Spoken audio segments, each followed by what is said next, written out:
രാഹുൽ പറഞ്ഞത് ശരിയാണെന്ന് തെളിയുന്ന കാര്യങ്ങളാണ് ഗുജറാത്തിൽ സംഭവിച്ചുകൊണ്ടിരിക്കുന്നത്. തന്റെ സോഷ്യൽ മീഡിയ പ്ലാറ്റ്ഫോമിലൂടെ ഏതാനും മാസങ്ങൾ മുൻപ് രാഹുൽ ഗാന്ധി ഒരു വീഡിയോ പങ്കുവെക്കുകയുണ്ടായി. ഇസ്രയേലിന്റെ കോപ്പി ആയുധങ്ങളാണ് അദാനി ഇന്ത്യൻ സൈന്യത്തിന് നൽകുന്നു എന്ന് പറഞ്ഞുകൊണ്ടായിരുന്നു ആ വീഡിയോ പങ്കുവച്ചത്. കൃത്യമായ തെളിവുകളും ഡീറ്റെയിലിംഗും വെച്ചായിരുന്നു രാഹുൽ ആ വിവരം പുറത്തുവിട്ടത്. ഇന്നിപ്പോൾ സംഭവിച്ചിരിക്കുന്നതോ ആ പറഞ്ഞത് അച്ചട്ടായ കാര്യവും. ഗുജറാത്തിലെ പോർബന്ദറിൽ അദാനി ഗ്രൂപ്പ് ഇന്ത്യൻ സൈന്യത്തിന് നൽകാനിരുന്ന ഡ്രോൺ തകർന്നിരിക്കുകയാണ്. ഒന്നിന്റെ വിലയോ 120 കോടി രൂപയാണ്. നിലവാരമില്ലാത്ത കോപ്പി ആയുധങ്ങളാണ് അദാനി ഇന്ത്യൻ സേനയ്ക്കായി നൽകുന്നതെന്ന് രാഹുൽ പറഞ്ഞതിനോട് അടിവരയിടുന്നതാണ് ഈ സംഭവം. രാഹുൽ പറഞ്ഞ കാര്യങ്ങളുടെ വിശദാംശങ്ങളൊന്ന് നമുക്ക് കണ്ടിട്ട് വരാം. उसपे आप लिखिए अदानी डिफेंस, मीटिंग के बाद आप करना और आपको दिखेगा चमकता हुआ वेबसाइट, उसमें अलग अलग हथियार दिखेंगे, राइफल, पिस्टल, कारतूस, तोप, ड्रोन्स, उस वेबसाइट पे सारे के सारे दिखेंगे. मगर सच्चाई यह है कि अदानी उनमें से एक भी चीज नहीं बनाता है. वो सारे के सारे हथियार विदेशी कंपनियां बनाती हैं.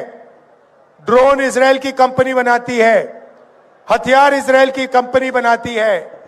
नरेंद्र मोदी जी सिर्फ अदानी को डिफेंस का कॉन्ट्रैक्ट देना चाहता है, इसीलिए विदेशी कंपनियों के हथियारों के ऊपर अदानी का लेबल लगता है. एक तरफ जवानों से उनका पेंशन छीना जाता है, उनका शहीद का दर्जा छीना जाता है, उनकी ट्रेनिंग कम की जाती है, और दूसरी तरफ वही पैसा सीधा अदानी की जेब में जाता है. അദാനി വിദേശ കമ്പനികളിൽ നിന്നും ആയുധങ്ങൾ ഇറക്കി അതിൽ അദാനി ലേബൽ ഒട്ടിച്ച് ഇന്ത്യയെയും സൈന്യത്തെയും പറ്റിക്കുകയാണെന്നാണ് രാഹുൽ അന്ന് പറഞ്ഞത്. ഹൈദരാബാദിലുള്ള Adani defence and air space പ്ലാന്റിൽ നിർമ്മിച്ച ദൃഷ്ടി 10 സ്റ്റാർലൈൻ ഡ്രോൺ ആയിരുന്നു അപകടത്തിൽപ്പെട്ടത്. ഇസ്രയേൽ പ്രതിരോധ കമ്പനിയായ എൽബിറ്റ് സിസ്റ്റവുമായി സഹകരിച്ചായിരുന്നു അദാനി ഗ്രൂപ്പ് ഹൈദരാബാദിൽ ഡ്രോൺ നിർമ്മിക്കുന്നത്. എൽബിറ്റിന്റെ ഹെർമസ് 900 സ്റ്റാർലിന്റെ സാങ്കേതികവിദ്യ ഉപയോഗിച്ച് തദ്ദേശീയമായി വികസിപ്പിച്ചതാണ് ദൃഷ്ടി 10. സമുദ്ര നിരീക്ഷണത്തിനും രഹസ്യ അന്വേഷണത്തിനുമായി പ്രത്യേകമായി രൂപകൽപ്പന ചെയ്ത ഡ്രോൺ ആണിത്. 2023 ISR ഡ്രോണുകൾ നിർമ്മിച്ചു നൽകാനായിട്ട് അദാനി ഗ്രൂപ്പുമായി പ്രതിരോധ വകുപ്പ് കരാറ് ഉണ്ടാക്കിയത്. നാവികസേനയ്ക്കും കരസേനയ്ക്കും ഓരോന്ന് വീതമായിരുന്നു ഓർഡർ നൽകുന്നത്. ഇതിൽ ഒരു ഡ്രോണിന് 120 കോടി രൂപയോളം വില വരുമെന്ന് ടൈംസ് ഓഫ് ഇന്ത്യ റിപ്പോർട്ട് ചെയ്തിരുന്നു. ഡ്രോൺ നിർമ്മാണ രംഗത്ത് ഒരു മുൻ പരിചയവുമില്ലാത്ത അദാനി ഗ്രൂപ്പുമായി ഇത്തരത്തിലൊരു കരാർ ഉണ്ടാക്കുന്നതിനെതിരെ പ്രതിപക്ഷത്തു നിന്നും ഉൾപ്പെടെ വലിയ വിമർശനം ഉയർന്നിരുന്നു. എന്നാൽ കേന്ദ്രം ഈ നീക്കത്തിൽ നിന്നും പിന്മാറിയതേയില്ല. കരാറിന്റെ ഭാഗമായിട്ട് 2024 ജൂണിൽ അദാനി ഡിഫൻസ് വിഭാഗം സൈന്യത്തിന് ആദ്യത്തെ ദൃഷ്ടി 10 സ്റ്റാർലൈൻ നൽകുകയും ചെയ്തു. അടുത്ത ഘട്ടമായി നാവികസേനയ്ക്ക് കൈമാറാനായിരുന്നു രണ്ടാമത്തെ ദൃഷ്ടി 10 ആണ് അപകടത്തിൽപ്പെട്ടത്. സൈന്യത്തിന് നൽകും മുൻപുള്ള സാധാരണ നടപടിക്രമങ്ങളുടെ ഭാഗമായിട്ട് ഡ്രോണിന്റെ കാര്യക്ഷമത വിലയിരുത്താൻ നടത്തിയ പരീക്ഷണ പറക്കലിലായിരുന്നു കഴിഞ്ഞ ദിവസം നടന്നത്. ദൃഷ്ടി 10 സ്റ്റാർലൈനറിന്റെ വിശ്വാസ്യതയെക്കുറിച്ചുള്ള ഗൗരവപരമായ ആശങ്കകളാണ് പുതിയ സംഭവം ഉയർത്തി കാണിക്കുന്നത്. എന്താണ് ഡ്രോൺ തകർന്നു വീഴാൻ ഇടയാക്കിയ കാരണം എന്ന് ഇതുവരെ കമ്പനി വ്യക്തമാക്കിയിട്ടുമില്ല. ഗുജറാത്തിൽ തകർന്നു വീണത് അദാനി ഗ്രൂപ്പ് ഇന്ത്യൻ സൈന്യത്തിന് നൽകാനിരുന്ന ഡ്രോൺ ആയിരുന്നു.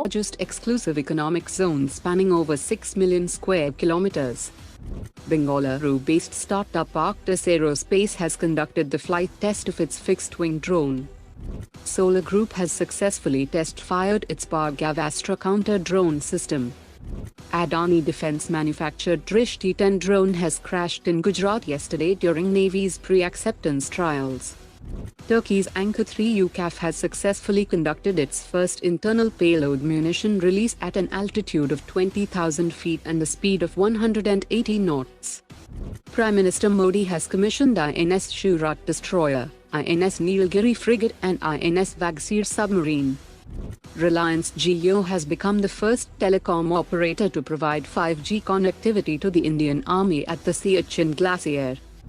Gas turbine research establishment has been waiting for the past 9 months for a slot to retest the dry cavalry engine in Russia.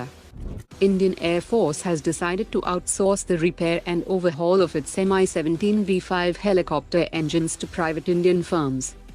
The DRDO is set to conduct additional trials of the 300 km range Rudram 2 air-to-ground missile by end of 2025 from Mirage 2000 fighter jet.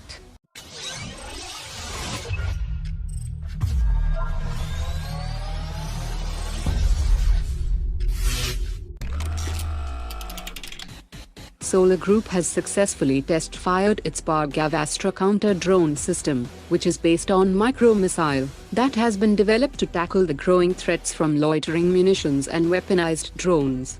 The micro-missile hit a virtual target 2.5 kilometers away during its first test, and again it successfully targeted a moving electronic UAV Mimic at the same location. It has a capability to detect drones with radar at 10 km range for medium and large drones, and 6 km range for swarm drones and low radar cross-section targets, across diverse Indian terrains up to 5,000 meters altitude. Lockheed Martin has intensified its efforts to persuade the Indian Air Force to procure its latest iteration of the F-16. In a significant proposal, the company has committed to setting up a production line with Tata Advanced Systems that will be capable of manufacturing 4 F-16 aircraft each month, that could allow India to increase its fleet by 48 aircraft annually, and this production promise is particularly appealing, given the Air Force's current shortfall in its fighter squadrons.